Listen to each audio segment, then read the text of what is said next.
special cars, rare bikes and airplanes. This is what drives me. I'm Philip and I'm the Driven Aviator. Welcome to my channel. Hi aviation fans, and welcome back to Driven Aviator channel. Today I'm not beside my Yak, I'm beside my Wild Things WT-01. Not everybody might be aware of this plane. The Wild Thing is a pretty nice taildragger bush flying aircraft with some nice huge bush wheels, with a taildragger configuration, with a lot of ring, which gives you a pretty damn low stall speed. And today I want to show you how to learn bush flying. I want to give you a brief introduction, just some small things in case you're interested to start bush flying, what you need to be aware of and how it's done. So let's get it started. So even though we're in Germany and honestly we are not allowed to do some off-airport landings, which is pretty unfortunate, and I'm a bit jealous looking to those guys in Alaska or I don't know, South Africa or wherever. Yeah, I'm jealous of you, because it must be so cool to land wherever you want basically. So that is not allowed here, but we have some rural remote areas like this one here. It's a little grass strip in the middle of nowhere, and it's pretty much backcountry flying in the way you would imagine backcountry flying. So the basic idea of bush flying is to be able to land and to start, of course, in areas like this. So in the best case, you have a small airstrip like this one, a small grass strip. In the worst case, there's no airfield at all, and you need to land at some suitable place, and much more important, you need to get away from there again. So what you want to do is to land as short as possible and to use the smallest amount of runway possible when you get back up in the air. So how this is done, I will show you right back in the plane. I will do a little, I did a little pre-flight actually. The plane is ready to go. I will show you how to start up just in case you're interested in. And then we talk about those backcountry flying techniques. So to get this thing started, you want to set the brake as usual. You want to have the doors closed, seats adjusted. You're checking fuel left and right, which is absolutely sufficient for the things we want to do. You make sure the ballistic recovery system is not locked. For those of you who are not aware, you might know this system from Cirrus. So it's a ballistic rocket, which is, yeah, in case of an emergency, can be activated and brings down the whole plane in a parachute. Pretty cool, huh? But hopefully we don't need it anytime. All right. So fuel left and right. All things are off, all CBs are good. Headset is not needed right now. This is our main, this is our ACL. Left magnet, right magnet. We might need a little choke. Carburetor heat is off. Prop area is clear. Clear!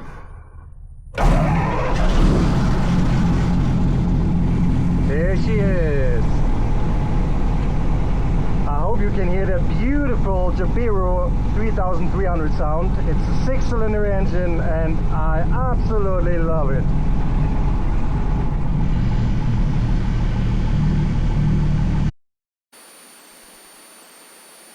So while we are waiting for the engine to warm up and are taxiing to our runway,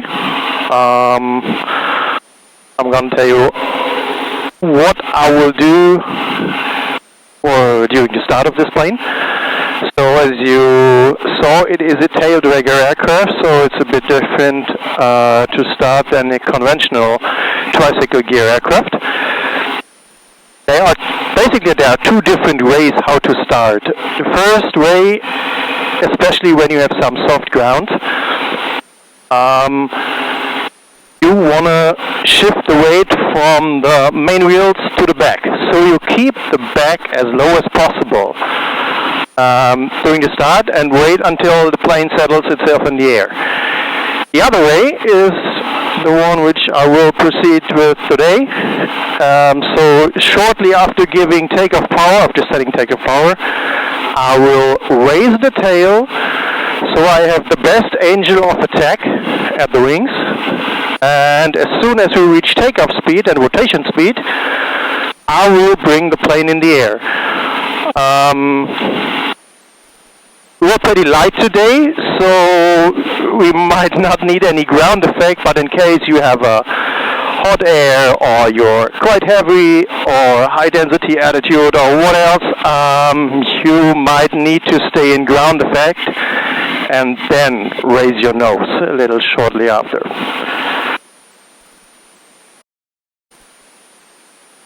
So here we are. Takeoff checks are completed. This is our runway. As you can see, we have plenty of runway, but we just imagine we have like a quarter of this runway. So we want to get up in the air as fast as possible. So as I told you, I'm checking temperatures, oil pressure is there. So let's go. I'm setting takeoff power. Takeoff power is set. Keeping the stick back. Then I'm raising the tail. And I'm going to get back up. And there we are. That should make like 150 meters. So then we try to climb at VRI.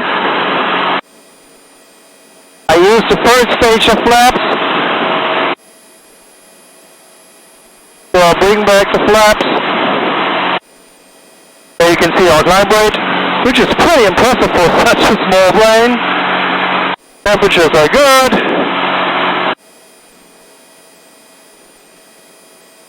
So that is how you take off with a Bosch plane.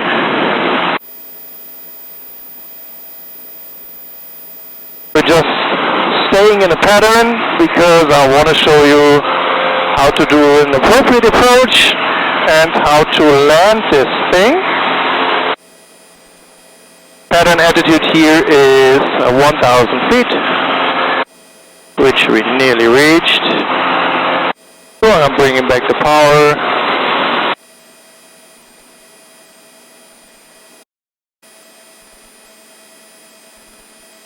I beam the numbers. This is like you would actually do it with every other plane. You start reducing the power. But the idea doing approach and landing is to have as less energy as required. So you don't want to be too fast because, you know, energy is depending on two things. Our weight, which obviously cannot be changed, and our airspeed, which can be changed. So our target is not to be too slow and not to be too fast.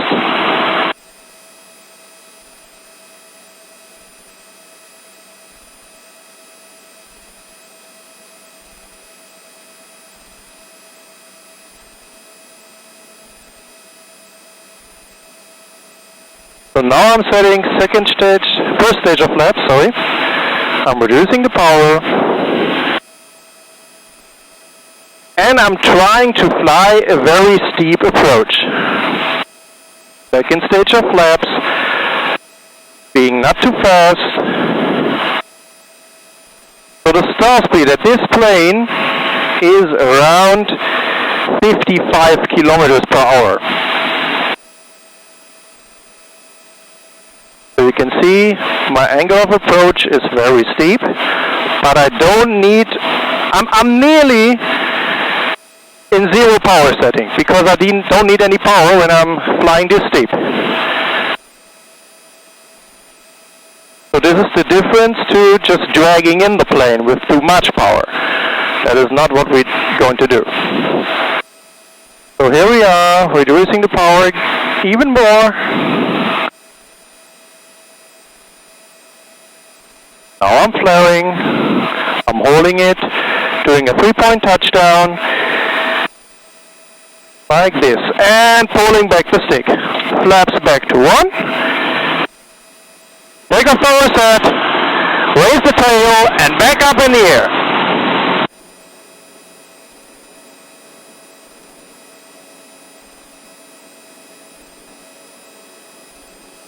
That was number 1. Well, to be honest, that was not a perfect bush flying approach because I still was too fast to stay current with all those things, especially as I'm flying a lot of different airplanes with different approach speeds and general different handling characteristics. I want to stay current with the idea of a very steep angle and to reduce the power as much as possible.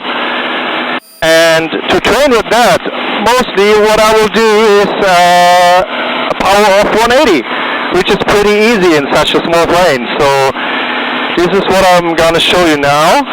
So imagine you're on the downwind now. This is our airstrip. Look at this scenery. Oh, I love it. So, 1,000 feet. But instead of reducing power slowly,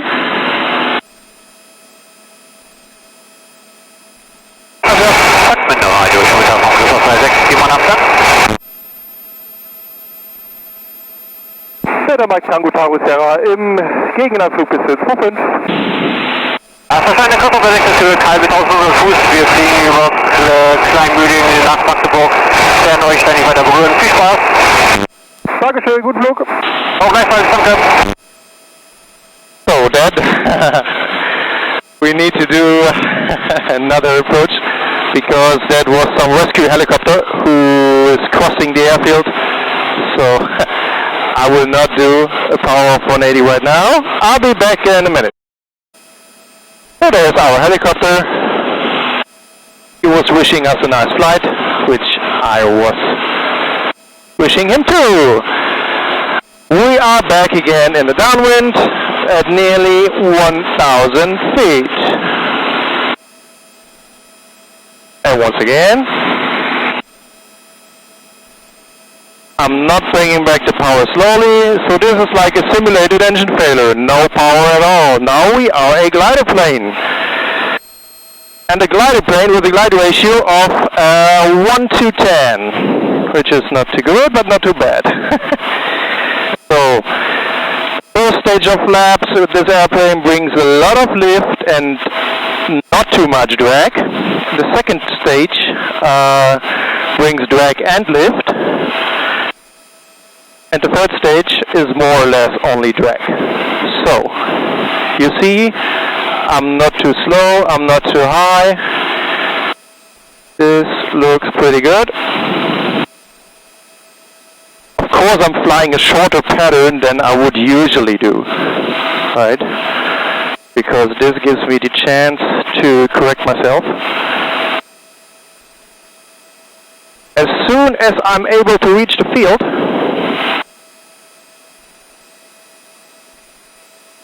we don't need a second stage of flaps until now. This is my second stage of flaps. And there we are. No power needed. And just flare it and do your 3-point. Flare it and flare it and flare it. And there we are. A little bumpy up here. Then you bring back up the flaps in because this adds weight to your landing gear and keeps you on the ground. And this is also a pretty important push flying technique, right? You want to have... So, by the way, as you can see, this is our... I didn't use any brake, so I only rolled out, and we had a total landing distance of 400 meters.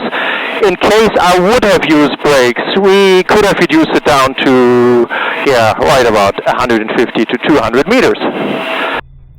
I hope you guys enjoyed this little introduction into bush flying. Let me tell you again, this was really just quite a small summary of the most important things. And I'm not a professional bush pilot. This is my hobby. I haven't flown in Alaska or anywhere else in regions like that. So there might be a lot of better bush pilots than me. But the idea was to give you a good understanding what bush flying means, and maybe motivate you to take some bush flying course, or buy your own bush plane or whatever. In case you're interested in more bush flying videos, please let me know in the comments, or if I might tell you something in more detail. I'm totally happy to do that. Otherwise, have a great day and see you soon on my channel. Bye bye. Fly so high, shout it loud.